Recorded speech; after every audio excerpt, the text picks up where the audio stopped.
थकीत 27 कोटींपैकी 22 कोटी कर तात्काळ भरा, अन्यथा 2 दिवसात जप्तीची नोटीस काढणार. दीनानाथ मंगेशकर रुग्णालयाला पुणे महापालिकेचा इशारा. गर्भवतीच्या मृत्यूप्रकरणी दीनानाथ मंगेशकर रुग्णालय दोषी. राज्य सरकारच्या दोन्ही चौकशी अहवालात मंगेशकर रुग्णालयावर ठपका. सूत्रांची माहिती. शासन स्तरावर काय कारवाई होणार याकडे लक्ष. पुणे प्रकरणातील डॉक्टर सुश्रुत घेसास यांच्यावर राज्य सरकार 2 दिवसात कारवाई करणार. सूत्रांची माहिती.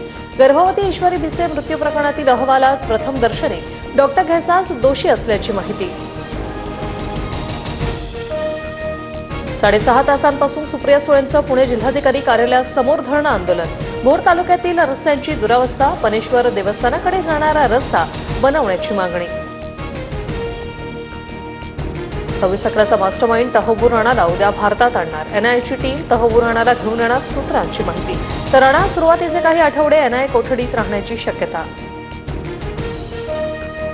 ट्रम्प सरकारचा चीनला मोठा दणका. अमेरिकेनं चीनच्या वस्तूंवर 104% कर लादला. चीनकडून अमेरिकेवर आयात कर लादल्यानंतर ट्रम्प सरकारकडून अतिरिक्त कर लावण्याचा निर्णय. आम्ही संकटाला घाबरत नाही, शेवटपर्यंत लढाई लढू. संवादाची दारं अजूनही खुली. झुकणार नाही, कमजोर पडणार नाही. 104% कर लादल्यानंतर चीनचं अमेरिकेला प्रत्युत्तर. डोनाल्ड ट्रम्प लवकरच औषधांवरही टॅरिफ लावणार. ट्रम्प यांच्या घोषणेनंतर भारतीय औषध कंपन्यांचे शेअर्स गडगडले. औषध कंपन्यांच्या शेअर्समध्ये 3 ते 5% घसरण.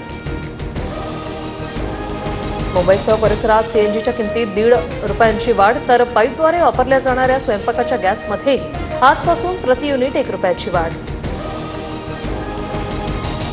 नांदेड, धाराशिवसह सोलापुरात वादळी वाऱ्यांसह गारांचा पाऊस. आंबा, ज्वारी, फळबाग आणि काढून ठेवलेल्या हळदीचं मोठ्या प्रमाणावर नुकसान. शेतकरी चिंतेत.